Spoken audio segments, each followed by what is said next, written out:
programs where we reach hundreds of students on campus every year, whether it be as part of our student fellowship program, which is a spring semester program for both men and women,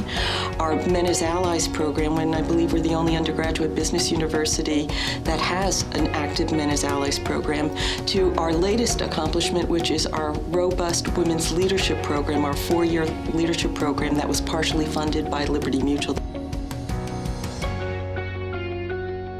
The Women Leadership Program is meant to take leaders who are already strong and make them even stronger, to push them forward in their fields and really empower women as a whole. We did workshops where we talked a lot about the confidence gap. So whether it's about speaking up and being not only at the table, but being a voice at the table. And I think that that's really important takeaway and lesson that I've learned and will carry throughout with me in my professional career. So I think it gave me more empathic visions and to give me the perspective of someone else and trying to think of,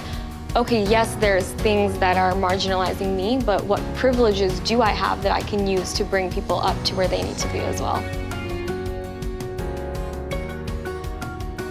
The round table discussion with the CWB's group Men of Alliance. This was the first time I was talking about women's workplace issues with men, and it was a cool feeling to know that there are men on this campus and in the workplace who support changing these workplace issues just as much as I do.